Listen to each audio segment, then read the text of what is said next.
Welcome to Animation Mentor!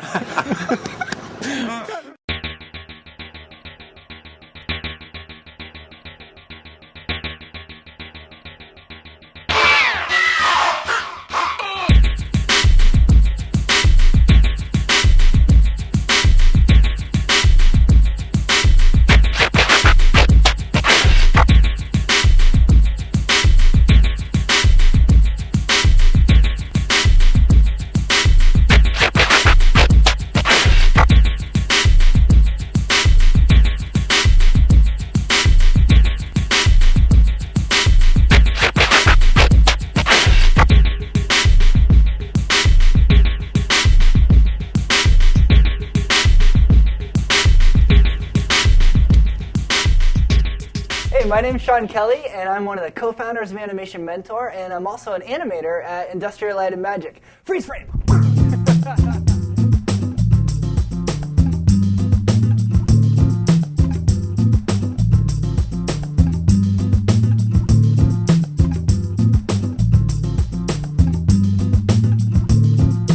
I'm here today to welcome you guys to the program, and I wanted to let you guys know right off the bat that this class is very different from all of the other classes. All the other classes have tons of different, animation examples and interviews with people, and we're talking a lot about specific animation ideas that you're going to be learning in those classes. This class is different from all of the others. This class is more about letting you know who we are, where we're coming from, what are our philosophies about animation, and just kind of preparing you guys for what you're going to be going through and learning for the rest of the program. We're just like you. We started off exactly where you are right now. We shared the same hopes and dreams that you have. We share that same love of animation. We had that passion that you have for this art that we love so much. So we've set up the whole school to reflect that. The basic, most important things that you're going to be doing at the school is you're going to sit down at your computer and you're going to watch a video lecture. And that video lecture is going to have some amazing animators sharing their thoughts about animation. It's going to have different examples and some instruction. And then you're going to get an assignment that's related to that lecture, and you're going to get to work. And you're going to animate something, and then you're going to upload it. And then one of the best animators in the world is going to look at it, tell you how to make it better. You're going to watch an e-critique, which is basically a couple movies, and on one side you see your mentor, and on the other side you see your work and how they're drawing on top of it and telling you how to improve. The whole point of that is that you're continually learning in this kind of building block way, where everything you learn is laying the foundation for the next thing that you're going to learn. And we spent a ton of time working on this curriculum to create it in a way that it builds on itself throughout this whole program. You're going to have weekly Q&A sessions with your mentor where you're going to get some one-on-one time with them. It's kind of like video conferencing. You'll see them, they'll see you. You can all hear and see each other, and it's your chance to really get to interact in a one-on-one way with your mentor and ask them questions. I really encourage you guys to be proactive in asking questions. Don't just sit there quietly in class. This is your chance. This is your chance right now, to talk to that mentor who created whatever movie or game or show you love. Ask them some questions. They can help you. And that mentor really is like your animation supervisor. And the whole school is set up to mimic the environment that you'll be working in when you get to an animation studio. The mentor is your animation supervisor. You're going to have dailies where you get together and look at your work and learn about how to make it better. It's all set up to prepare you for when you leave this school, you are completely ready to work in a studio, a lot more ready than any of us were. A big part of this school is giving each other feedback and learning from each other's mistakes and each other's successes and failures and just being together. And you're going to be surprised. I'm telling you right now, a year from now, 2 years from now, you're going to be blown away by how close you are with the students that you're going through this program with. It's been an awesome thing to see, and you're going to learn a ton of stuff from each other, not just from us. We have the forums where you're going to be discussing different animation ideas, and it could be things as simple as, hey, did you see this cool commercial on TV, all the way to, I have this crazy animation idea that I don't know if anyone's ever had before. What do you guys think of it? And you can talk about it and discuss. And that's one of the ways that this group of people is going to be this next generation of animators that is going to blow us all away. When you finish this program, our goal is for you to have a really strong foundation in animation. Our goal is for you to have a demo reel that turns heads, that gets recruiters' attention, that's full of great performances and awesome animation that is going to really get you that dream job. That's our dream for you, is for you to leave the school ready to achieve your dreams and your goals and end up with this job that you're just like, wow, I can't believe it, I finally made it here.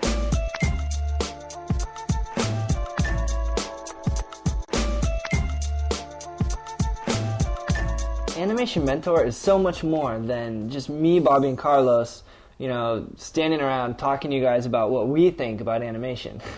The classes are not only packed full of examples. You're going to have, live action examples. It'll be footage that we filmed or found where you guys can observe the principles of animation and their real life counterparts of those principles. We're going to have animated examples and public domain footage that we found where you can see, the principles actually being used. The principles in action in animation. We're going to have 2D drawings to better explain things. There's all kinds of stuff in the classes. But the best thing in the classes is the interviews with the animators. We've gone out and had a blast, actually, interviewing dozens of animators from literally every major feature animation studio pretty much in the world. And what you're going to learn from these people is that they've already gone through all of the troubles that you're going to face as you go through this education. They've already jumped all the hurdles that you're going to come across. They've fought their way through the animation obstacles that you're going to hit. They've been there. They've done it. They know the tips and tricks that helped them through it. We have these amazing guest speakers.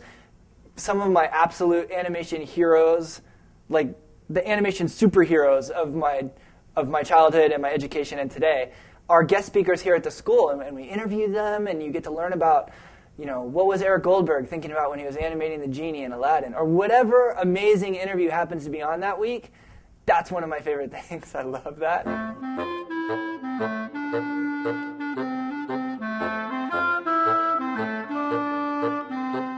If you're looking for proof that life experiences can benefit the art of an animator, you don't have to look any further than the backgrounds of animators themselves.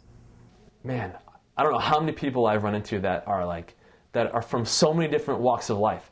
Musicians, architects, janitors, you name it, man. And you'd be like, no way, you used to do that and now you're an animator?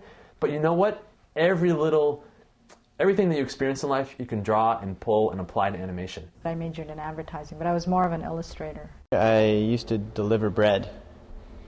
I was a physical geography major, and I basically went to university to play hockey. I don't know if you'd call me a security guard, night manager sort of thing at an art center. I always wanted to be an artist, but I got pushed into computer science and pre-med and stuff. When I was a kid, I wanted to be like a stuntman. I was going to be a lawyer in Spain. A lawyer, me. I used to be an interior designer in Tokyo. But I went to school for illustration because I had no idea you could actually make a living at animation. I realized when I was in high school doing plays and stuff that I loved it, but I always got really nervous in front of people, like to extreme, like shaky, like sweaty, and I just can't do it. And it's such a difficult career to make a living at, and I sucked at it. But I loved entertaining, and I liked observing people. You don't have to be coming from an art background to have valuable experiences that you can apply to your animation. It could be anything that you've observed, or sometimes it's things that you would never guess have anything to do with animation that can really help you out and inform your work and make it special and unique. Just think about all the things you can pull from your experiences. Your interactions with customers, if you're a salesperson, or, it's all about, there are all aspects that can go into animation, because animation is really a reflection of life.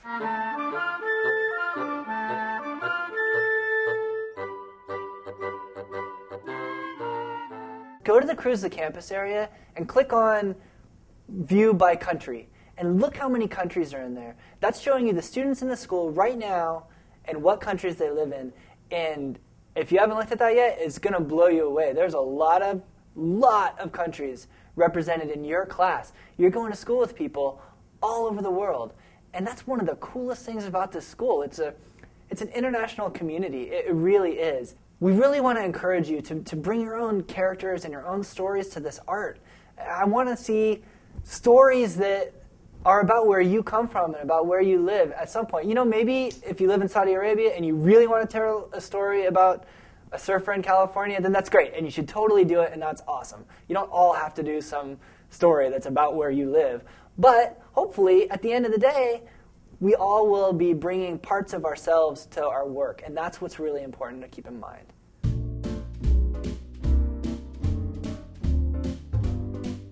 For me, it was when I was 5 years old. My dad took me as a surprise to see Empire Strikes Back. And it's probably my most vivid memory. And I remember walking out of that theater just so blown away. And I didn't know that I wanted to be an animator yet, but I knew that what I had just seen wasn't totally real, and I wanted to know, how did they do that? How did they make, giant freaking AT-AT walkers walking through the snow, shooting, snow speeders, and it was so cool. And just to think, later on in life when I found out that people actually did that for a living, it was like, oh my gosh, that's it. Sign me up. How do I get into that? I always wanted to be an artist, but I didn't know what kind of artist. I liked illustration, cartooning, fashion illustration. I liked building things with Legos. I liked film direction, but I was also really into music and martial arts and such. And so when I started learning a little bit about animation, I realized it's like it combines all of those things into one discipline, and I don't have to pick. It's just puts everything together. So it's just the ultimate art form as far as I'm concerned. When Beauty and the Beast came out, there was a scene of Glenn Keane's where the Beast is he's holding out Gaston over the ledge or something, and he's going to drop him, and he's just like this, and then he stops to think about what he's doing, and his brows settle, and he kind of comes out of it, and then lets him go or something. And I remember being in the theater and my face being like that, and I realized, and then relaxing when his reaction, I was so into it, and I remember just thinking how amazing that was a drawing, and that somebody was doing that for a living, that they were performing through a drawing, how artistic that was. That was amazing. I love films, and I love cartoons, and I love drawing. I was always drawing. In all my textbooks when I was in school. When I was 6, all the margins in my books had flip books, all up and down the margins. All my school books, I used to get in trouble every year. School didn't interest me, and I was sitting around with some roommates, as you do in university, and it was a Saturday morning, and we were drinking beer, of course, watching the Smurfs. And this is a true story. And I sat there, and I just looked at it, and I went, I bet those guys are happy. And I just said, I want to do that. I turned to my room and I said, I want to do that. I just thought that'd be kind of neat. I always wanted to do 2D animation until I realized that the AT-AT walkers and Empire Strikes Back were stop motion. And then from there on I wanted to work on the live action pictures. I always loved comic books. I always loved movies. So making those drawings move for movies seemed like the natural evolution of my two loves. I don't know, I just kept getting into it. The deeper I dug, the more into it I was, and the more energy I got back from it. And I don't think I slept for a good 2 years, which is why I'm so tired right now. Animation's great because I don't have to be up on stage all sweaty and nervous. I get to hide behind the puppet of the animation, and ultimately, because I can keep working on it, the performance is much better than I would probably do on my own, if it was just me. So I get to be shy and also make people laugh or something, and be shy at the same time. When I was a kid and I saw Secret of Nim or Empire Strikes Back. The whole thing started with Star Wars. Star Wars. Spielberg and Lucas, who are sort of my two heroes. My parents thought I was crazy, frying my brain watching Tom and Jerry. Every time there was some animation out, I'd always tell my mom, I gotta go see it. I guess all the old Disney cartoons. Mark Davis or Frank and Ollie. Looney Tunes. Will Vinton was really hot at the time. Totally into Harryhausen and Will Vinton and later Disney. I saw Pixar's Teen Toy. Toy Story and Nightmare Before Christmas. When I saw Toy Story, that was the light bulb. Right. I got no choice. I gotta do this. I remember watching it and going, that is what I have to do. That's what I want to do. They inspired me to want to do what I do. And I think what I do is a magical thing. I think it's beautiful, and I love it. And best of all, it's totally fun. Animating is about as fun a life as you could choose. All this great stuff I've been watching as a kid, you know, this is where it's happening, this is how it's done, and I just so wanted to do it. I felt like I found something I really love to do. Animation is just like, it's a beautiful thing. It's the most amazing thing I've ever done. I absolutely love animation. I love it. Animation is like this. It's like one of these pyramids in Mexico City. It never ages. We are giving life to characters that can be remembered forever.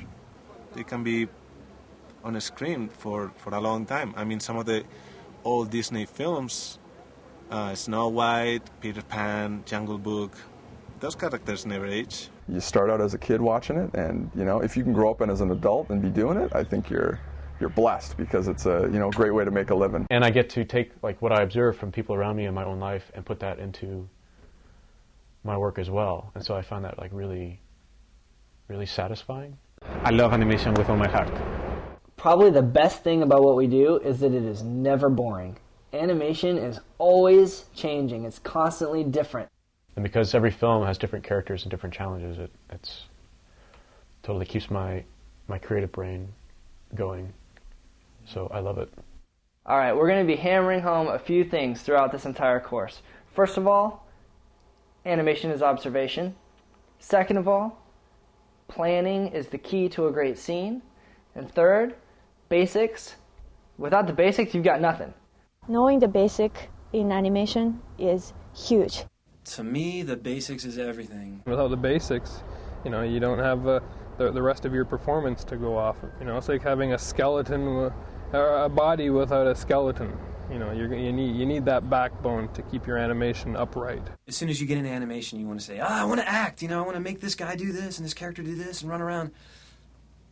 You got to learn how to pose a character. You got to learn anticipation. You got to learn timing and spacing are so important.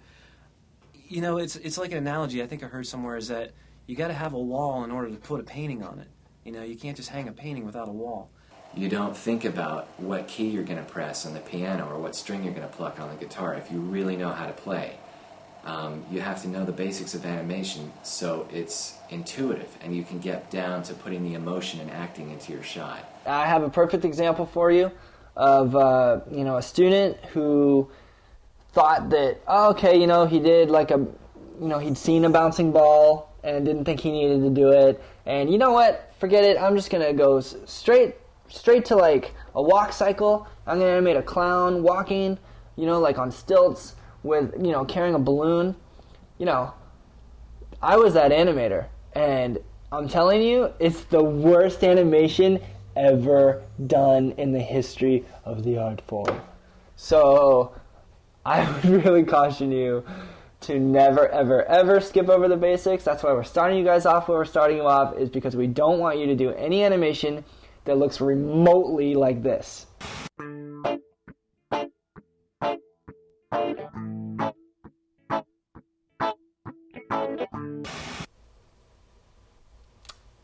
Yeah.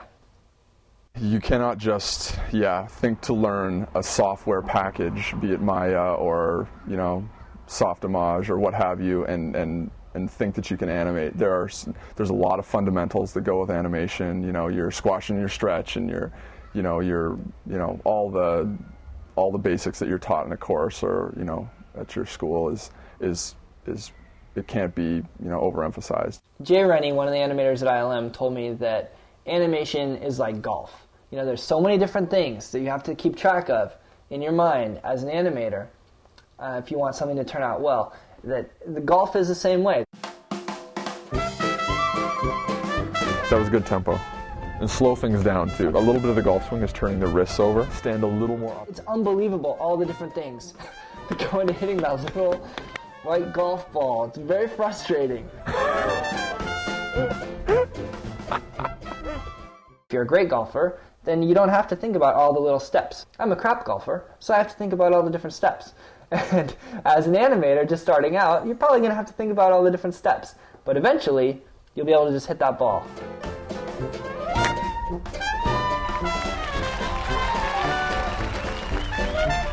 I think you're ready for the tour. Now, I know you guys are really excited to get into the assignments, and I've got to hang out a lot with animation students, and I spent a lot of time as an animation student myself. So I know without a doubt that a lot of you are going to want to take an assignment and change it into something way bigger, way longer. You're going to get a bouncing ball assignment that maybe it's going to be 60 frames, and you're going to want to turn that into a 500-frame short film or whatever it is that you want to do.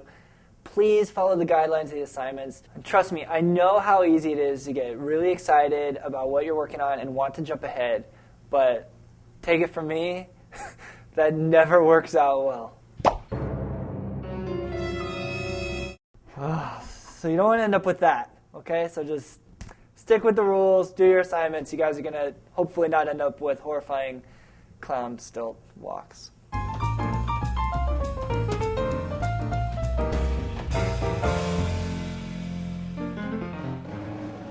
So hopefully by now you guys know that I love animation. I love talking about animation. I love that I get to help teach animation. And if there's one thing that I've learned from getting to talk about animation a lot and getting to do some animation teaching, it's that giving feedback and critique to students and to my fellow animators at work has probably taught me more about animation than almost anything else. The process that you go through when you're looking at someone's work with a critical eye and giving them some constructive criticism on how to make it better, it reminds you of things that you haven't thought of in a long time. It makes you look at something in a way that is kind of difficult to do with your own work sometimes. And that process, it can teach you so much. So please, please, please, like, as many critiques as you can give to each other, you should be doing it. I think maybe the most important thing to always remember and to do is to get outside opinions. Feedback is crucial for animation, or for anything pretty much if you want to get good at it. And giving them that critique is also going to help you develop your eye for your own animation even more. So it's going to get easier and easier and easier for you to sit at home and see your own work and say, oh, the timing is wrong at that part. And you know that now, and you know how to look at your own work that way now because you've been doing that with everyone else. It's going to make your work better, and it shouldn't be seen as a personal attack.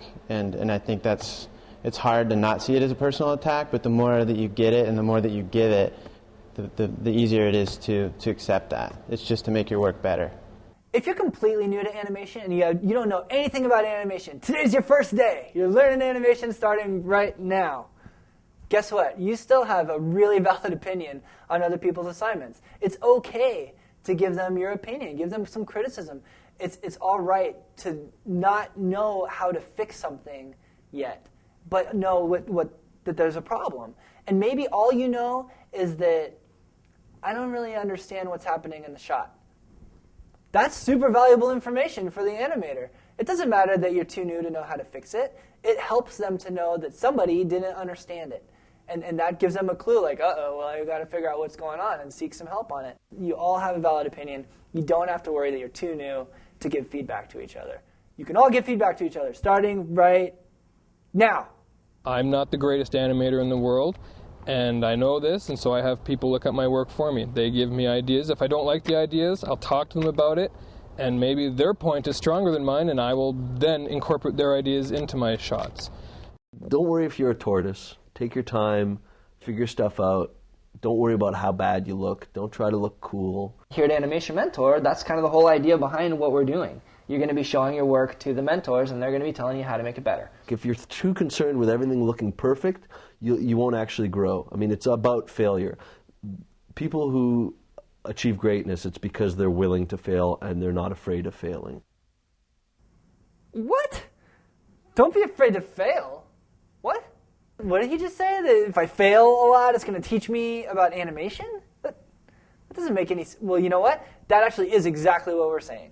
We want you to be bold with your decisions. We want you to be creative and courageous with different techniques that you try. We don't want you to be afraid to try new things in animation, because the way you grow as an artist is by trying new things and trying new techniques that you haven't tried before. And if you're afraid of failing, you're never going to try anything new, and you're going to stay at that same plateau of learning, and you're not going to grow. We want you to grow. That's the whole point of this school. So try new things.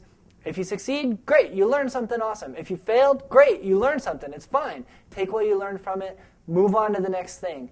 It's hard because you really become married to a shot, and that's your baby. and you don't want anyone to say anything bad about it, because I mean that's a shot. But at the same respect, you got to learn, and in my opinion, you're always learning. My biggest fear always is that, like 5 years from now, I'll look back at the stuff I'm doing and like, oh man, that was the best stuff I've ever done. I always want to get better. You know, I always want to put something more into my work, and I think that's huge important. If you're not going to do that, you might as well call quits. The minute you think you're a good animator, you really aren't. Because animation, I think, is just, it's like being a doctor or a lawyer. You're constantly learning. You're constantly always having to push the envelope. You know, you think you'll know everything, but not really. I think that's what makes animation great. You do need the basics, but from there, it's just there's so much more you can do and add on to it. You can never learn everything there is to learn about animation. That's one of the coolest things about our art. You can't learn it all. I don't even like the old Disney guys. Like, they're 70 years old and they're still learning things. I don't want to do the same thing every day. You know, I want to do something new. I want to do something better. I'm going to push everybody around me to get better. If I can't look back at my work and see that I've progressed, then there's no point. Then you're just punching in and punching out. You know, we get to a certain level and we sort of get comfortable. And it's important for you to realize at what point that you've become comfortable, that you've got to shake it up and then get that growth pattern going up again.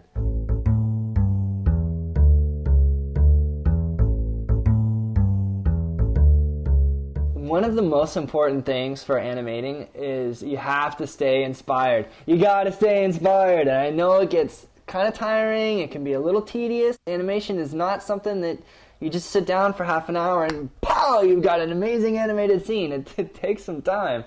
And, you know, to power through that amount of time and to still have fun doing it, you have to stay inspired. There's this tendency to just kind of, your brain goes numb. And it almost just becomes a job. You move things. Sometimes a project means working on it for like 10 months or more. Sometimes it's easy to lose track and forget what what it's all about. Sometimes it doesn't seem fun. You find that if you get attached to, some really cool thing that you did, and they say to get rid of it, in the beginning you're like, oh my God, and it's the end of the world. I mean, even if you don't have something that you're totally into, you have to find something in that you can get into. There's always something there, and there's always something you can do to make it special, unique, your own. What you need to do is just find whatever it is that inspires you. What inspires me might be completely different from what inspires you.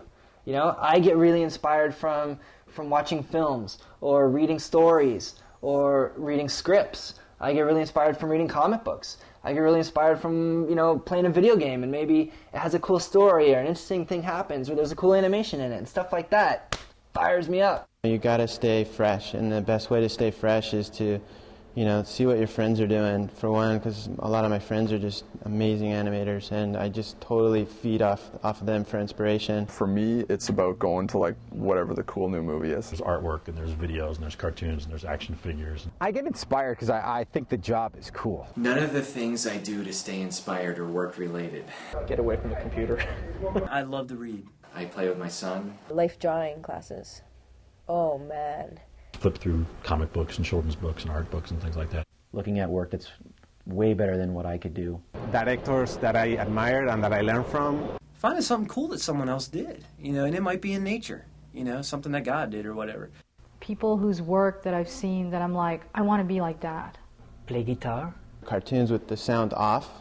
Just watching the movement and purely like watching it from a visual standpoint. Seeing a Jack Skellington puppet or something, stuff like that, just like, oh, it's so cool. No matter what it is, it should eventually come and challenge you. I want to go to work, and I want to stay late. Sometimes bad movies can be the best source of inspiration too, because not only are you seeing what you don't want to do, but they can be kind of fun in this like perverse way where you're watching a bad movie knowing that it's bad just to kind of make fun of the badness. That's my passion. I have a passion for crappy movies. Even if it's a bad story, There is Escape from L.A. Big movie companies don't always make good stories, but there's a lot to learn from the animation and the acting. Battlefield Earth. What a great field to be in that we're working when we're watching a movie. Isn't that great? Ravenous is a fine piece of cheese. And you go back to the computer and you realize you're bringing in all that stuff that you learned. The most inspired people are the people that go the furthest because they have the drive and the motivation to really do it because they love it and they're having fun. And having fun, I think, is one of the biggest keys. If you're having fun, then you're going to want to do it more. And the more you do it, the more practice you get. And the more practice you get, the better you get.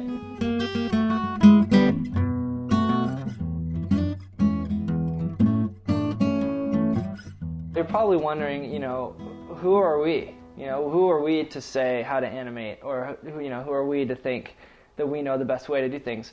We don't. None of us think we're the best animators in the world. We're all very excited to learn and excited to grow and to find new ways to approach our art form. Don't get the impression that we're sitting here thinking that we're gods, because we're all fallible and we're all still learning. One thing that we want you guys to know is that it's perfectly normal to have a little bit of self-doubt. Some of the more inspiring shots that I get are shots that I'm like, this really scares the shit out of me because I don't think I can pull it off. How would I ever do that? But okay, I'm going to do, I'm going to try my best in it. And sometimes you fail.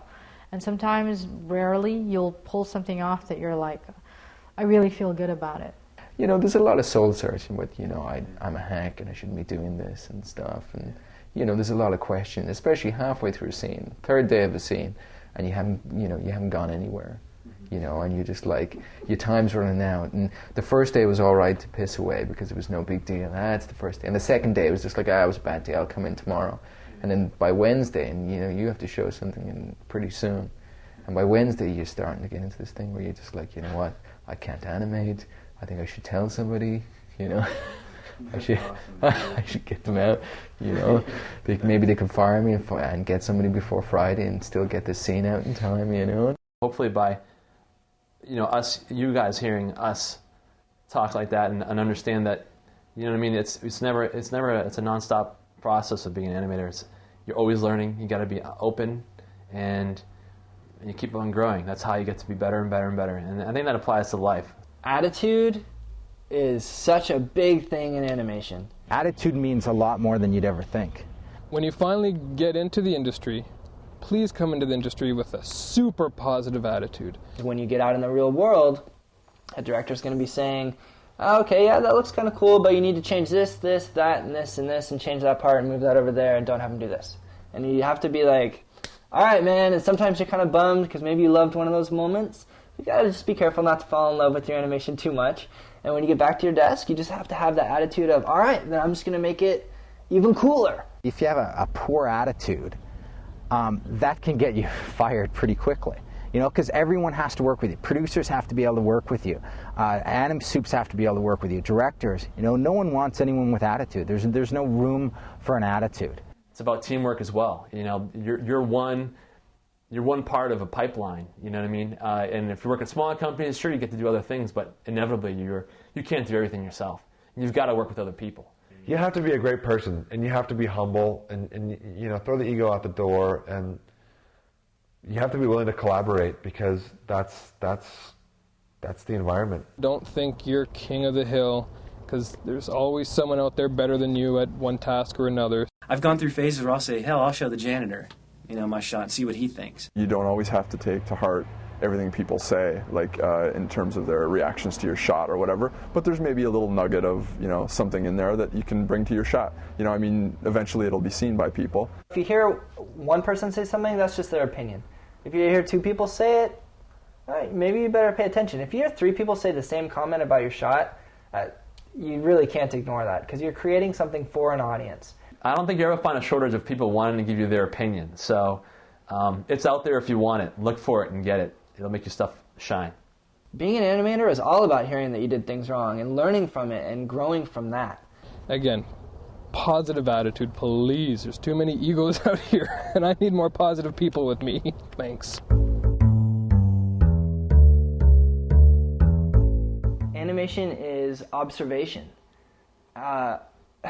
You cannot be an animator without being, a master of the art of observation. The most important thing is to be able to experience and observe life. It's all about life, what goes around away from the computer.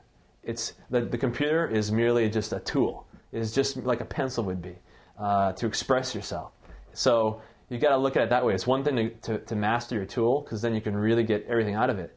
But to really make your work successful, that people have to be able to relate to it. Observation is a big part of, I think, any kind of art form. I mean, whether it's animation, whether it's you're writing a novel, whether you're doing comedy, doesn't really matter. It's constantly being aware of what's going on around you, how things are moving, how people are interacting. You know, how does one person react to another? How do people communicate?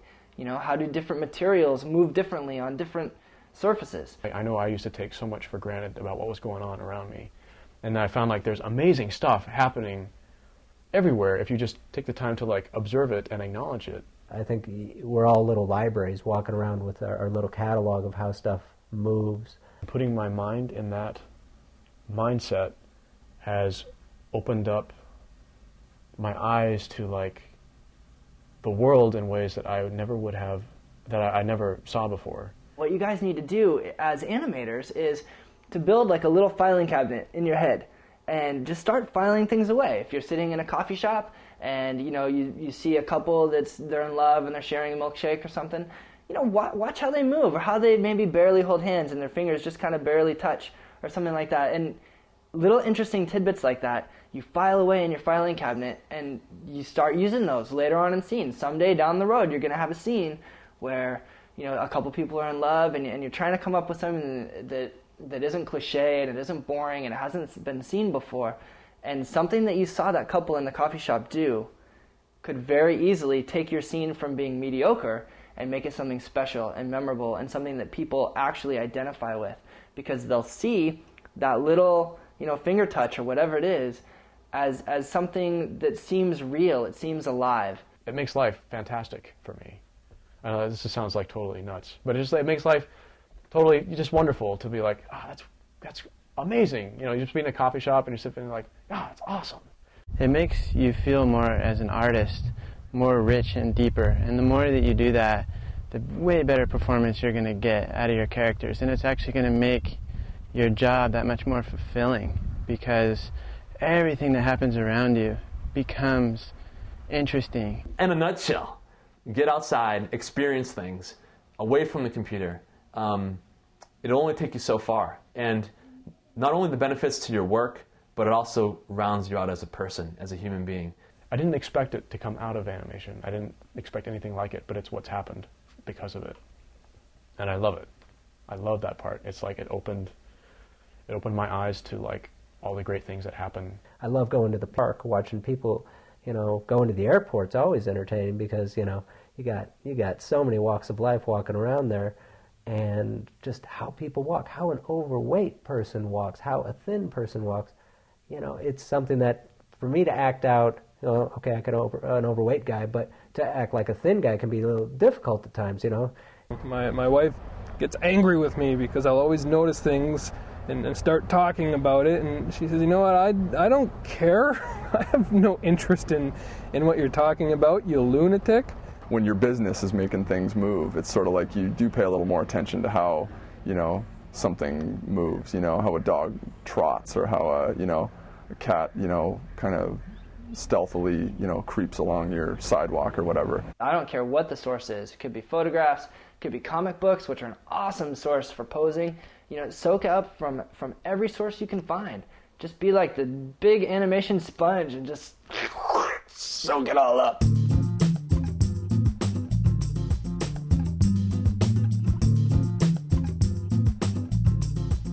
While we would never encourage you guys to copy reference frame by frame, reference in general is such a helpful tool. It's absolutely crucial to look at reference of live action of either yourself, buddies, or films. Animation is so hard, and how do you get really good work? You know, it's right there. Just turn your camera on, turn your webcam on, film yourself. What are you doing? Study that frame by frame. That's my number one learning tool for me. Reference either from live action movies, from filming people on the streets, filming people at a coffee place, filming my friends, filming myself. Any type of reference, I'm always going to grab something that I can use on my shot on one degree or another. Studying work that's already been done frame by frame by frame, getting as much of that information as you can is really important, because then you understand why something works. You know, the little things that you can't see when you're just watching it.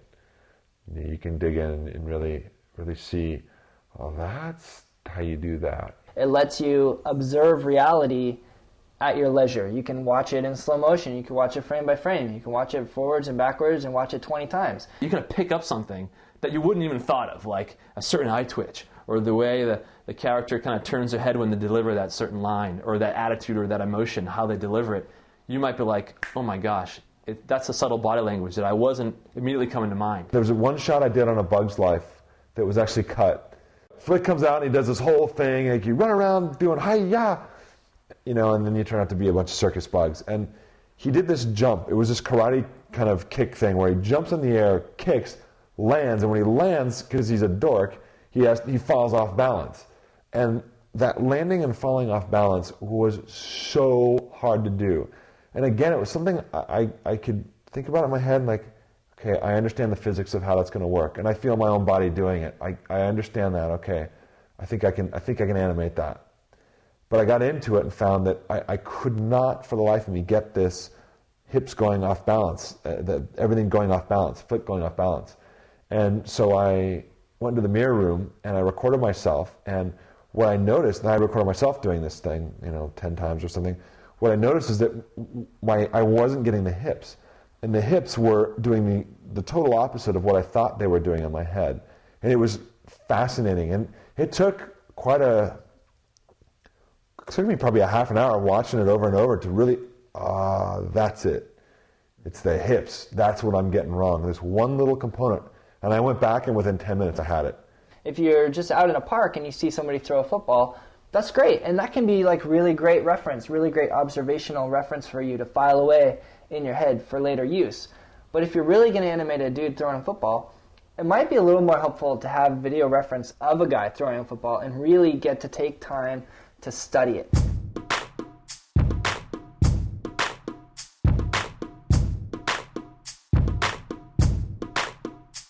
You could get kind of lazy on the computer, as we all know. You sit there and you're like, oh, let me try this. And you're just clicking around and you let the computer do some in-betweens. It's like, oh, that looks beautiful. Let me try this now. And, and it ends up looking a little like Abe Lincoln at the Disneyland parade or something. It's just like, it's just not quite, because you haven't thought about it. You haven't given it your heart, your mind, to put through to that puppet or that drawing or that computer model what you're trying to animate.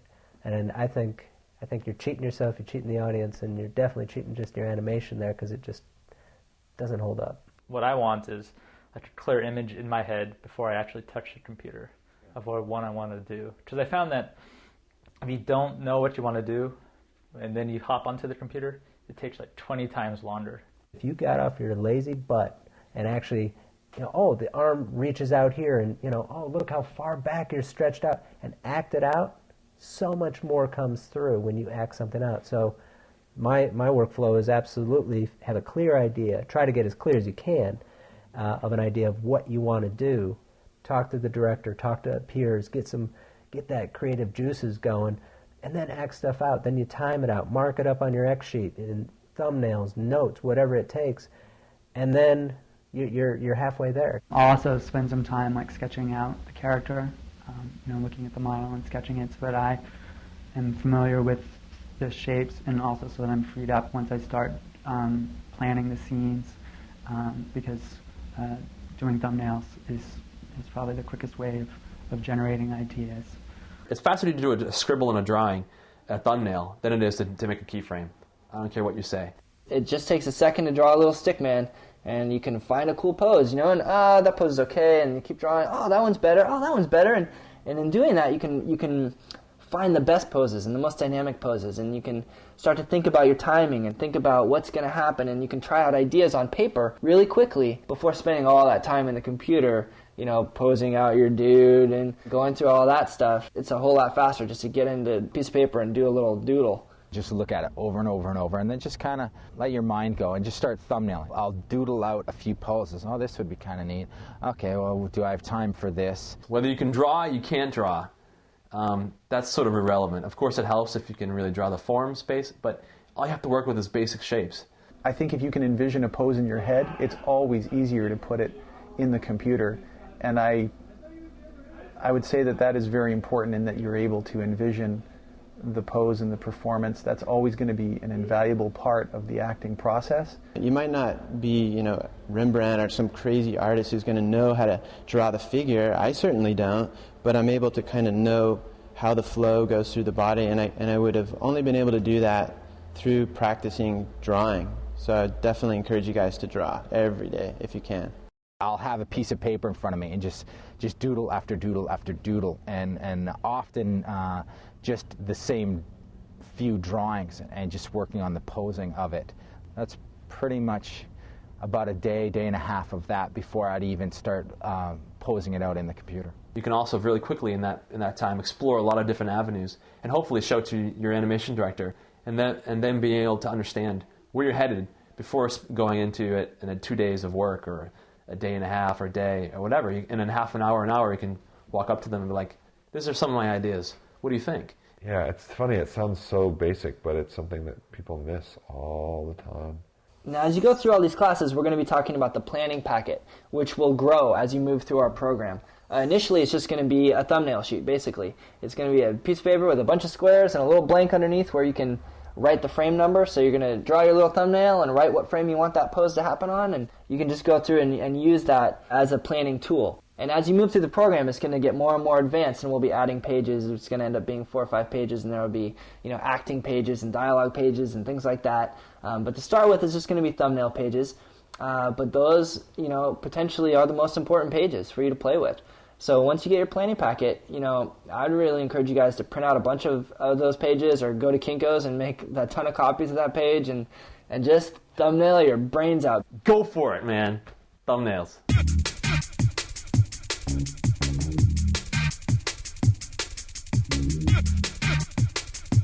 Your most important job as an animator is to create scenes that an audience can identify with. Something that they recognize. They see it, they feel it, they can feel that emotion, they can recognize, oh, I've been through something like that, or I've felt that way, or oh, he feels the way that I felt when this happened to me. It's almost like every time you animate a new character, you start over again. You go back to the drawing board. What's most important is to not think of things in animation terms. Think of them as like, either if you were that character, how would you do that, and then do that. The acting shot is what's going to sell your reel. But to get to a believable acting shot, you need to be a master of mechanics first. Once you master the basics, you take a shot that has awesome body mechanics and you put a great acting performance on top of it, that's it. You're set. That demo reel is kick butt. That's as good as you can get. You're thinking about the character and what they would do, and not from outside of that. Any other source besides that is going to feel untruthful, I think. It certainly will help you to have a scene that's driven by all the key elements, but what's going to make a great scene is how much you can get into that character's head and make it believable and make it entertaining. A good animator is a good actor, period. You can't have one without the other. Animation is acting. Acting is total gut. It can be that. It can be total gut instinct. What makes bad acting? Cliches. A common mistake is if a character is happy, they throw the you know, the smile face on, right? You know, it's like happy, and it's like, gosh, we can express happiness in so many different ways.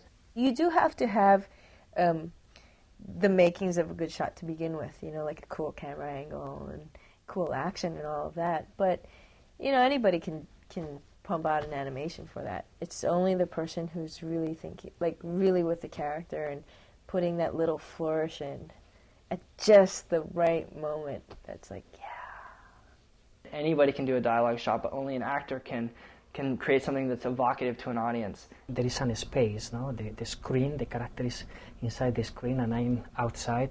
I want to feel totally connected, no? Totally that I am this character, no? This sounds a little esoteric, but I feel one with the character and the situation, and if the character is depressed and sad, I'm depressed and sad. Like any good actor, you need to let yourself become that emotion. And this is the type of stuff we're going to be covering, you know, down further in the acting classes. But just to let you guys know where we're coming from acting-wise, you know, a good actor doesn't act sad. A good actor doesn't even feel sad. A good actor is sad. I definitely get very into it. It doesn't leave me when I go home. It stays with me until I'm done with a shot, and sometimes even a little bit after. But it's just kind of how it works for me. It's all just up in this thing here. We're working with a dead character. It has no mind, it has no heart or soul. It's a bunch of dead math, right? That has no will of its own. It has no dreams or desires. And our job is to take that dead math and give it those dreams and give it those desires and the feelings and emotions and bring that dead math to life, to turn that into a character that people will believe in. And the way that you do that is with video reference. It's so important to get into character and to really feel those emotions and feel those feelings and to truly become an actor.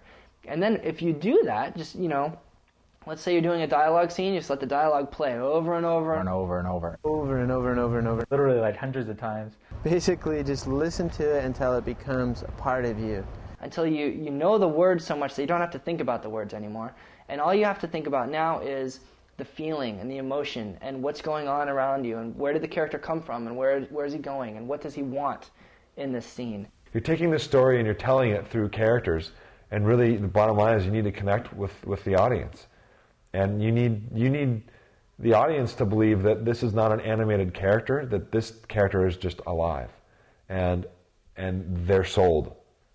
If they spend too much time thinking about, oh, this is animated and studying it, I mean, as an animator you do that anyway, but I do get completely into it when I'm doing it, and when I feel it, when I start to feel that maybe this is going the right way, then it's just a matter of getting it down on the computer, An actor's job is to portray emotion, to create a performance that is so believable that the audience, they buy it. They're right there with them. They're in the story.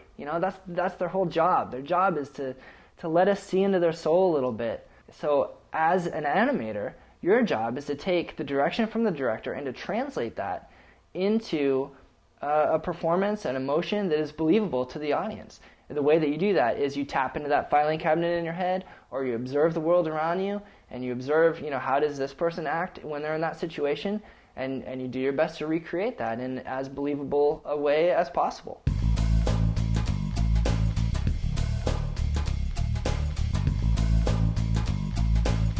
The software is not as important as an understanding of the fundamentals of animation.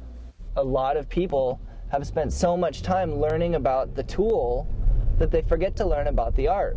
Software doesn't really mean anything. That you have to know how to animate and then worry about the software. The only difference is the input. The only difference is the way that you're getting your ideas onto the screen. And stop motion guys get their ideas onto the screen by moving around a puppet.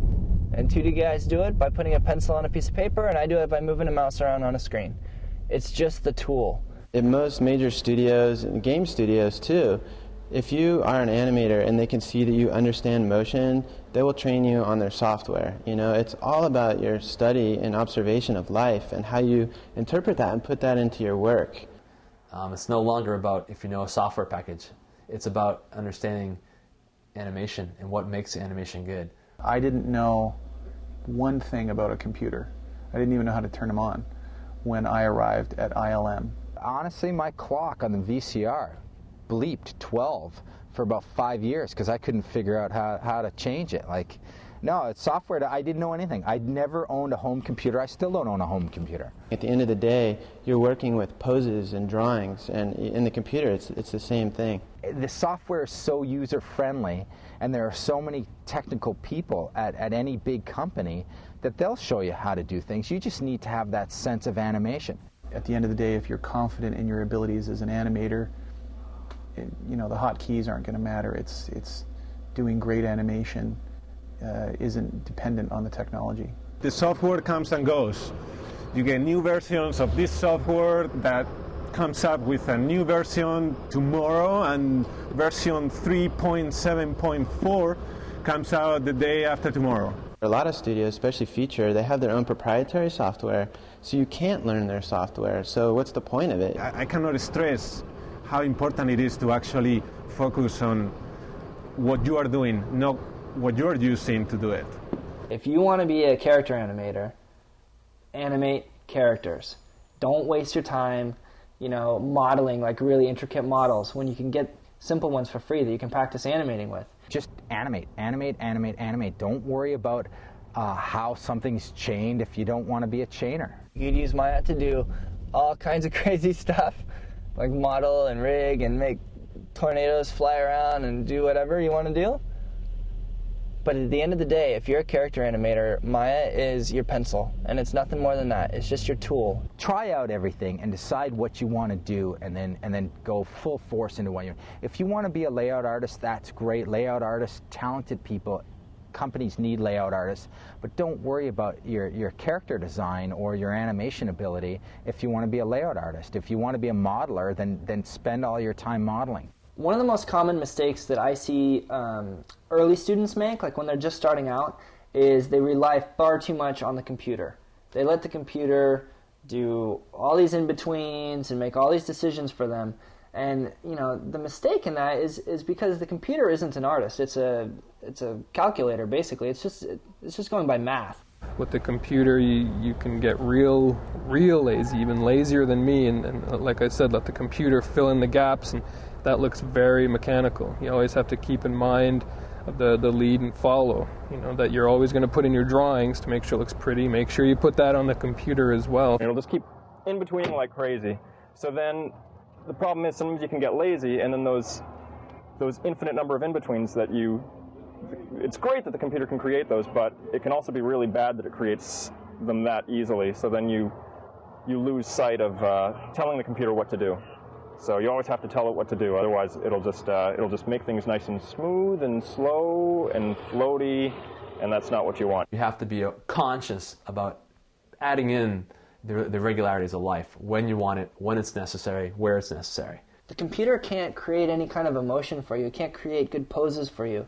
It doesn't know when it's creating the in-betweens which ones are pleasing and which ones are ugly, which ones aren't, which ones are confusing and which ones are clear, or what's a good silhouette versus a bad silhouette. The computer can't do these types of things.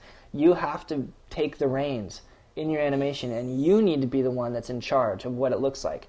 And sure, sometimes the computer will in between, for a couple frames, something for you. But generally speaking, you need to be in charge of your own in-betweens. If you make the drawing look and feel three-dimensional, then the performance is real. We don't have that problem with computers. With computers, it's a three-dimensional model that exists in the computer.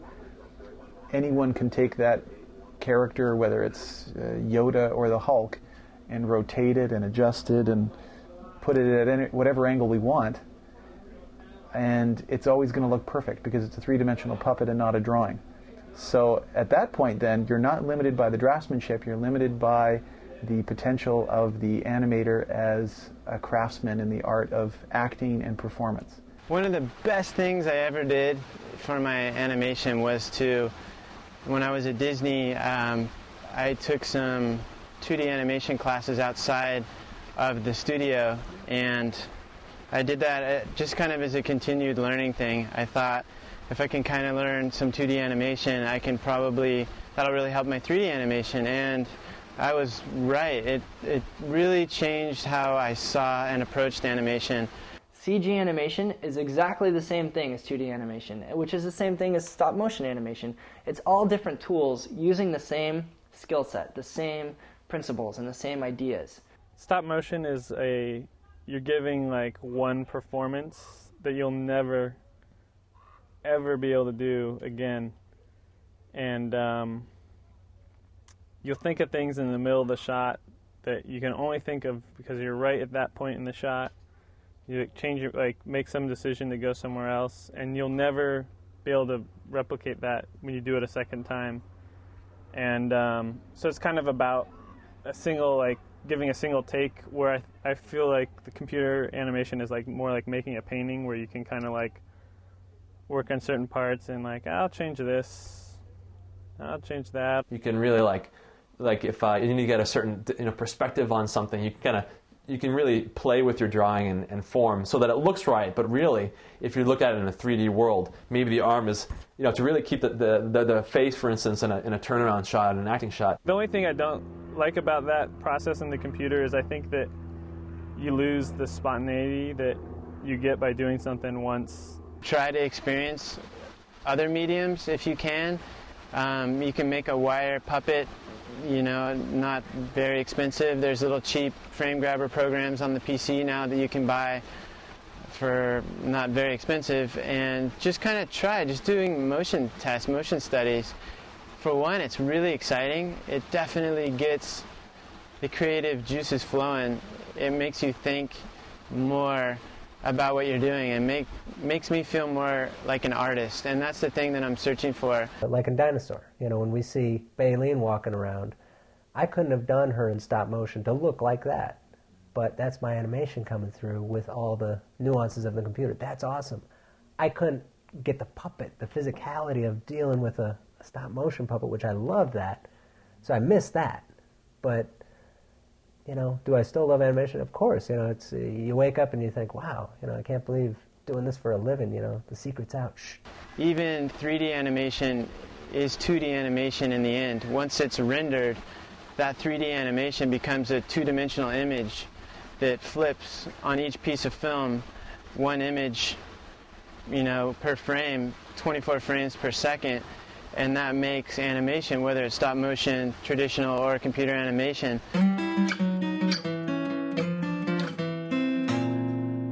Never plagiarize your work. I can't even tell you how important it is that you don't steal someone else's stuff and try to pass it off as your own. Now, in terms of like stealing material or plagiarizing it, or just outright taking it and calling it your own, I'm all for it. I think that it's a great way to get ahead. No, actually, I would say that not only is it not going to help you in the short term, it's not going to help you in the long term. The industry is very small. We all have friends, you know, at most of the studios, if we've been doing this for a while. Because, you know, you work together for a little while, and then one person goes over here, and then another person goes over there, and, you know, and then some of these guys come over here, and these guys go over there, and people jump around a lot in our industry, and it is very small. First of all, okay, so you stole it, you might get you that one job if they don't realize that you stole it. Chances are they realize it. That's the trouble. Chances are people already, if they've been in the business long enough, they've seen things and they know where you took that from. And if you send, you know, Joe Schmo's animation on your demo reel to ILM, there's a decent chance that I know Joe Schmo, or that some of the people at ILM might know Joe Schmo, and when we see it, we're going to call Joe Schmo and be like, hey, what's up? Your stuff is on this other guy's reel. And that gets around to all the studios like in a day. They will find you out. They will hunt you down. They will smoke you out of your hole. The person that put Joe Schmo's stuff on his reel is done. You know, it's going to take him a long time to dig his way back out of that hole of being known as, you know, an animation thief. Stolen work might get you only so far anyway, because eventually, you know what? If you get the job, your work better be that good anyway. Don't steal anyone's work.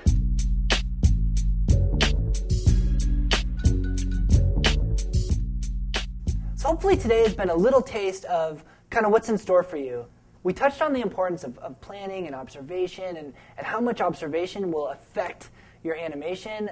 We talked about how to, you know, the importance of staying inspired. We talked a little bit about the diversity of the mentors and diversity of animation in general and the student body, and how important it is that even though we're going to be teaching you specific techniques and specific ideas, and you're all going to be doing similar assignments, at the end of the program, it's important that you still retain a part of yourself as the artist, and that you're putting some of yourself into your work. And that really is, in the end, what's going to make it stand out and what's going to make it special. And here's 20 Animation Mentor graduates, and hopefully all 20 demo reels with 20 kind of similar assignments all feel really different and really individual. And that's something that recruiters will look for, and it'll make your stuff really stand out. So don't cast aside, you know, your backgrounds and all that stuff. It's really important. Draw from that. Use what you can from where you come from to inform your characters. It's going to inform your acting performances. It's going to inform your acting choices. It'll probably inform your like short stories a lot that you might tell. That stuff it's really key, and it's what makes you the artist that you are. So hang on to that stuff, because that's what animation really is about. Animation is an art, and it's about putting yourself into that art. The dictionary defines animation as the act, process, or result of imparting spirit, motion, or activity. Well, okay, maybe, but to me, animation it's the art of breathing life into something that doesn't have life. And the important words in there are art, because because it's an art and life. You're breathing life into a character. There's something really magical about that. There's something really special about bringing something to life. And you're taking this mesh, this computer mesh of dead math that's made of a bunch of bits and bytes and ones and zeros, and it doesn't have a heart, and it doesn't have a soul, and it doesn't have a brain. And your job is to be that brain for that character, to give that character our heart, to be the soul for that character, and give that character wants and desires and fears and hopes and dreams and emotions. And that process is what creates life up on the screen or in your favorite video game or on your favorite TV show or in a cool commercial that sells some potato chips or whatever it is. It doesn't matter. You brought that character to life.